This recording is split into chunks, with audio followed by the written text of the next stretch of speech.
In the early 1990s, India rapidly opened its economy to the world. Mumbai quickly grew into a city fueled by accessible wealth and absolute optimism. At the center of this boom was a broker named Harshad Mehta. Known in the press as the Amitabh Bachchan of the stock market, he hosted lavish parties and managed his empire from a 15,000-square-foot apartment in the affluent neighborhood of Worli. But his lifestyle was financed by an intricate 4,000 crore rupee fraud that cracked the Indian banking system wide open. This is an autopsy of what happens when a fatally flawed financial system meets a man with a boundless appetite for capital.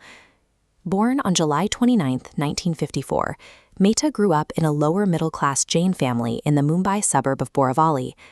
After finishing his commerce degree in 1976, he spent years hustling through odd jobs, selling hosiery and sorting diamonds, before discovering his true aptitude. By the early 1980s, he had talked his way into the stock market as a low-level jobber. He learned the mechanics of the exchange floor rapidly, eventually founding his own brokerage firm, Grow More Research and Asset Management.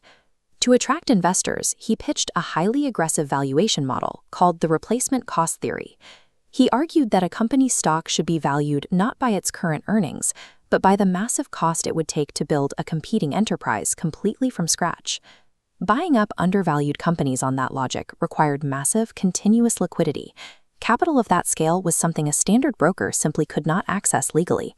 The 1990 stock market was experiencing a massive boom, but Indian commercial banks were strictly prohibited from participating. The government required them to hold a large percentage of their assets in fixed-interest government bonds.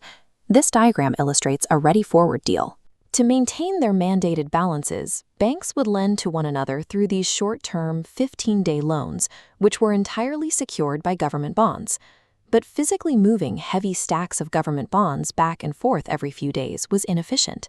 Instead, the borrowing bank would issue a bank receipt, or BR, a simple paper IOU guaranteeing that the securities existed and would be delivered. Mehta located a severe blind spot in this paper trail. He colluded with small, obscure institutions, like the Bank of Karad, to print unbacked bank receipts on demand, even when they held zero actual government securities. Banks at the time relied on brokers to facilitate these ready-forward loans. Acting as that trusted middleman, Mehta simply took the checks from lending banks and deposited them directly into his personal brokerage accounts. He was essentially running a shadow privatization of the nation's banking liquidity. He siphoned over 4,000 crore rupees to fuel his own private trading.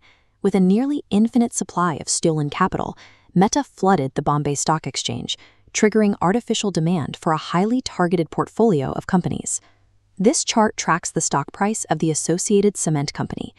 Using bank funds, Mehta aggressively bought up shares, driving the price from roughly 200 rupees to nearly 9,000 in just 3 months, a 4,400% increase. Retail investors watched these returns and blindly followed his every move. Mehta was elevated to a godlike status on Dalal Street, creating a self-sustaining cycle of buying that dragged the entire market upward. The illusion held until April 23, 1992. That day, journalist Sucheta Dalal published a major exposé in the Times of India, revealing Mehta was dipping into the banking system, uncovering a massive, unexplainable shortfall in government securities.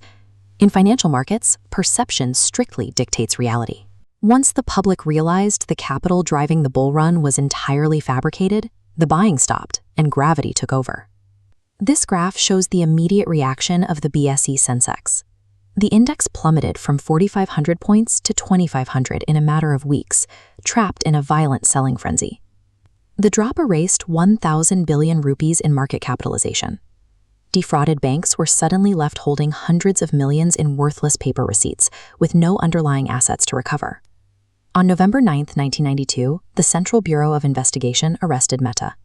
He was formally charged with 72 criminal offenses and targeted by over 600 civil action suits. The broker who had been worshipped as the sole architect of India's new wealth immediately became the central lightning rod for the nation's collective ruin. Mehta spent the next 9 years fighting off litigation. He briefly attempted a comeback as an online stock guru, but in September 1999, the Bombay High Court officially convicted him and sentenced him to rigorous imprisonment. Late at night on December 31, 2001, while serving time in a Thane prison, Mehta suffered a fatal heart attack. He died at the age of 47, leaving dozens of court cases completely unresolved. The 1992 scandal laid bare the fact that India's pre-1991 financial infrastructure was entirely vulnerable to manual exploitation. The government had no choice but to rebuild the market from the ground up.